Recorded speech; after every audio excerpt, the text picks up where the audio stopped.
So what the heck is this doing on the table? U.S. Army JROTC? Thought you were an Air Force guy, nothing fancy. I was. I am. But I started my military career off in the U.S. Army. That's right. Well, kind of. JROTC. Mobile, Alabama, Murphy High School. Got some great stories from that era, by the way. Maybe I'll share them sometime. JROTC. Man, that was fun. Yeah, I started off as an Army guy. I said it before, I don't know in which review, but here we go. It's going to stay on there, the table. And we're going to talk about a very, very manly cold steel blade, dudes. You saw the name. It's my tabletop review, hopefully short format. The Cold Steel 4MAX Scout Triad Lock. Right here, y'all. That is manly. It's heavy, too. 10.2 ounces. Please, if you carry this knife, EDC, and don't lie. Don't lie. Don't try to be cool. But genuinely, if you carry a Cold Steel 4MAX Scout or the more expensive Cold Steel 4MAX, please let us know. And let us know how it works for you. Now, you know in my gun reviews, I say that I rarely run into people that carry heavy guns like 1911s, anything steel framed like a CZ, a Browning high power. Super rare. They're out there, but I rarely see them.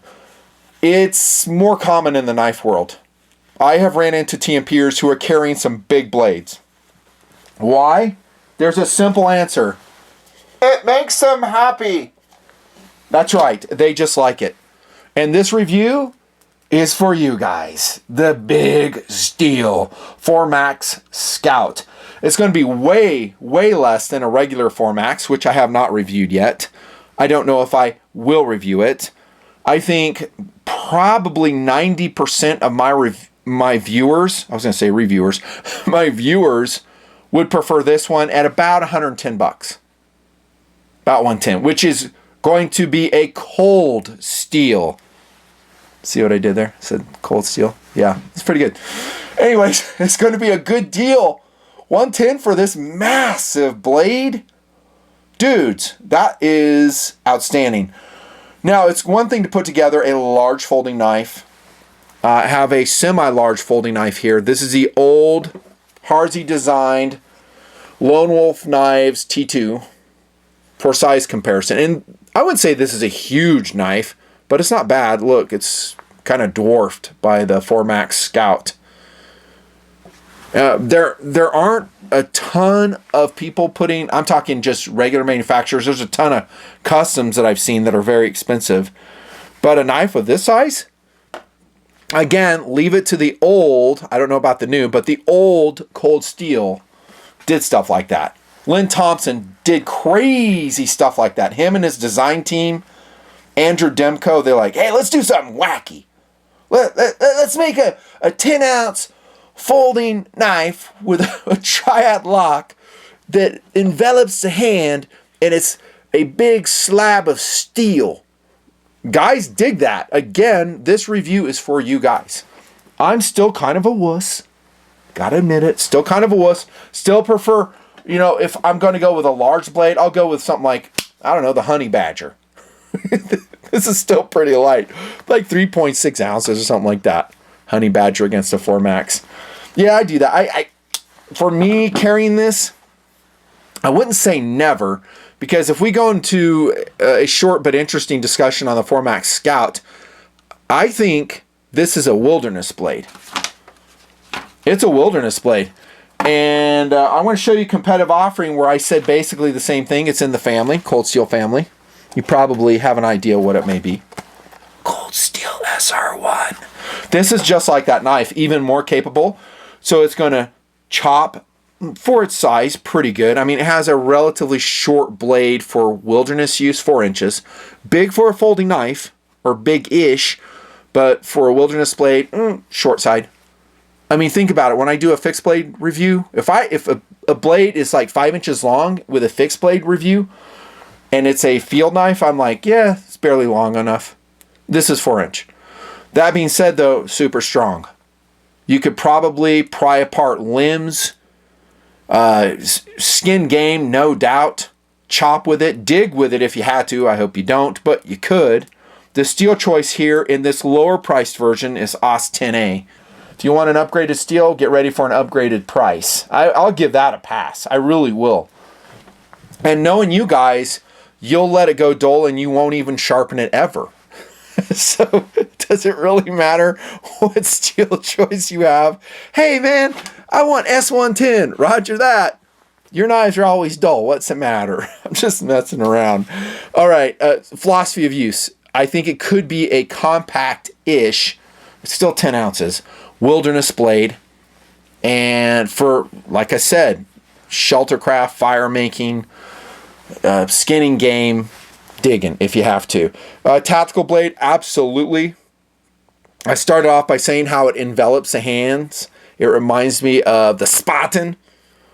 The Cold Steel, I believe that was the name, the Spaten. If I'm wrong, I'll annotate it. Man, that's a great knife. I sure loved it. They discontinued it.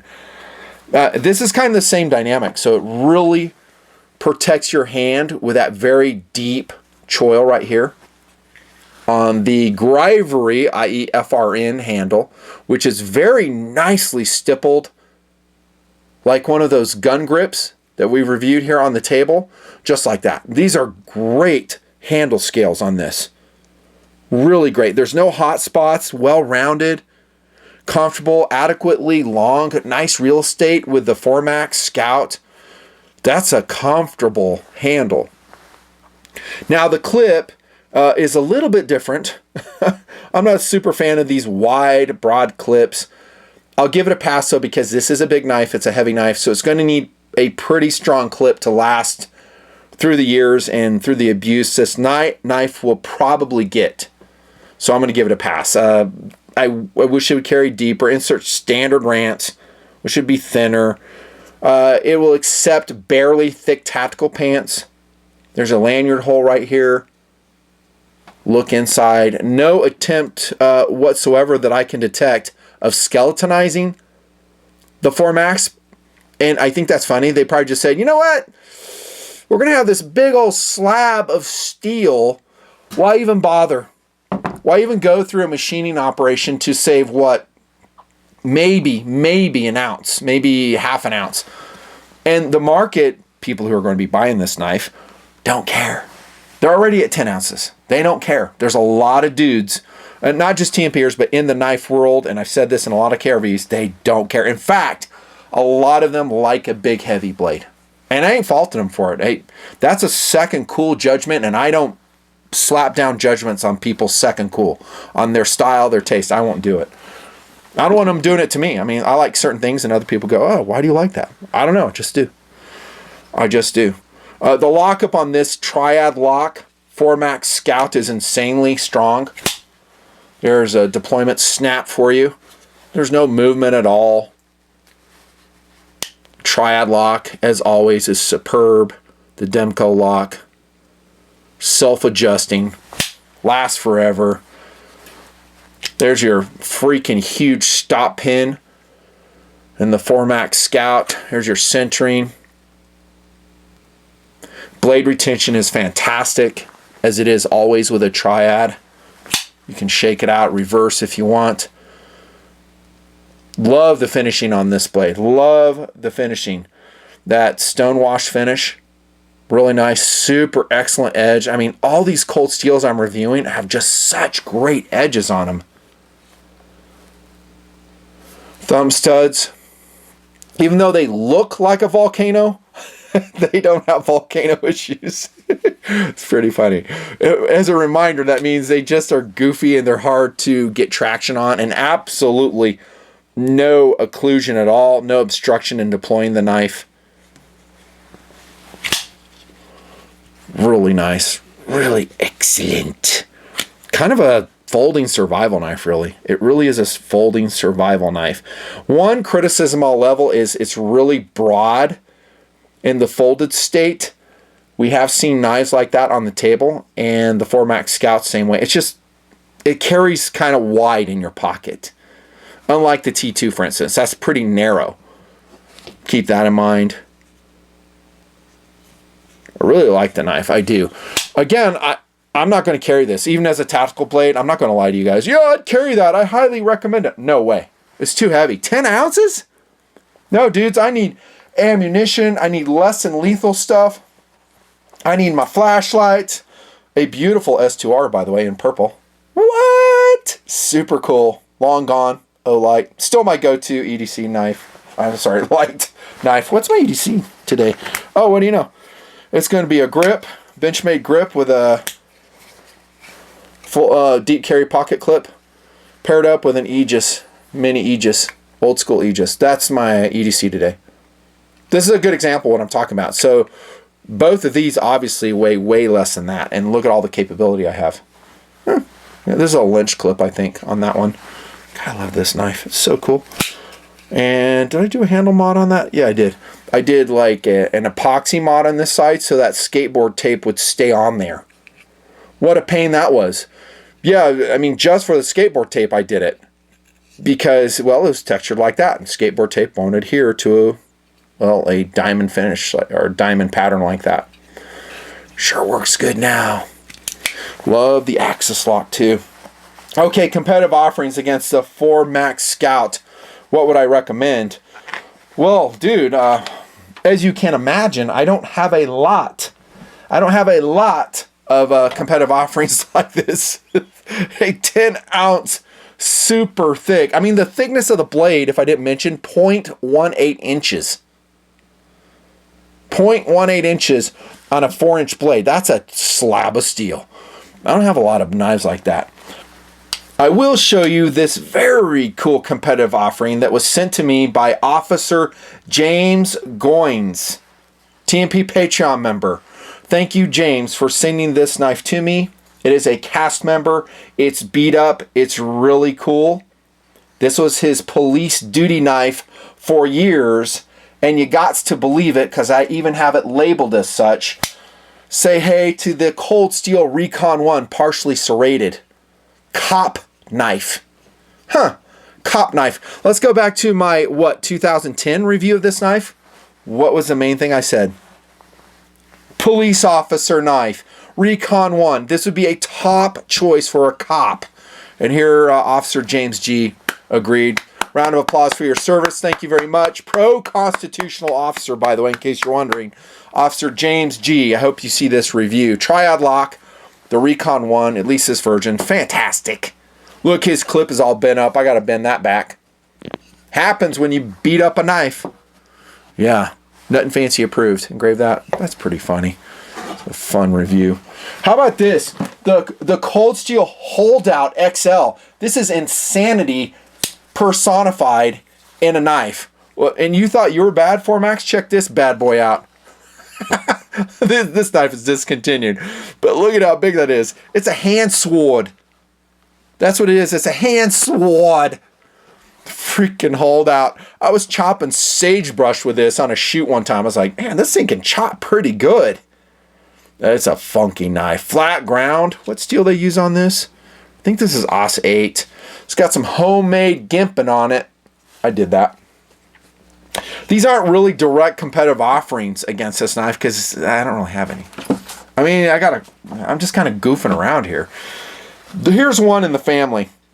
And I did whisper it. You guys know what it is, right? It's a Cold Steel SR1, which is basically a Cold Steel SRK fixed blade. There it is. And Sanmai 3. Eat your heart out. Long gone. Long gone. Sanmai 3. SRK. So cool. What a great all-around fixed blade soldier knife. We'll just throw that on there because I'm feeling goofy right now. And here comes the SR1. So it's a folding version of that knife, the SR1. And Tactical Doodle and I did a separate KRV on this. Watch that. We have a good time there as well. And this is kind of what I was talking about, like the length of the blade and the folding version is always going to be shorter. And then let's hold it up against the 4 Max Scout just for grins.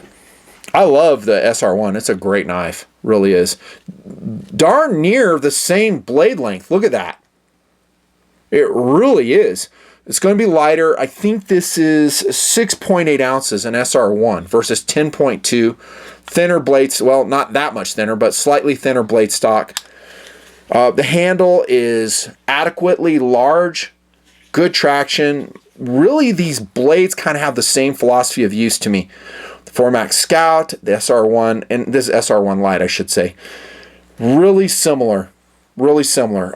Which would you prefer, Nut and Fancy, between the two if you have to carry it all the time? What would you prefer, the SR1 Lite or the Formax Scout? Well, you guys know the answer to that. You know the answer. It would be this one, the SR1 Lite. Well, Nut and Fancy, would you ever carry that Formax Scout? Probably not. I'm not going to lie. Unless I was going to use a folding knife in the woods, then I would be more than happy to carry it. I think since this is heavier, it's going to hack better than this one, obviously. I didn't do it because I don't necessarily want to buy this knife. It is on loan from Blade HQ. Thank you, Jake. Thank you, Jake, very much. And I'll put links to Blade HQ, a very pro 2A company, by the way. Pro 2A. I always try to use those links versus Amazon whenever I can. Sometimes I can't. You'll get an Amazon link because I want you to get the item. But the Formax Scout is a manly blade. Really the only downside that I can detect for what it is, I'm not going to criticize its design, is the clip. The clip for me is just kind of goofy, but it's minor and I could probably retrofit it somehow. Guys are always doing that, modding their knives. I like it a lot. We're done. Go Army.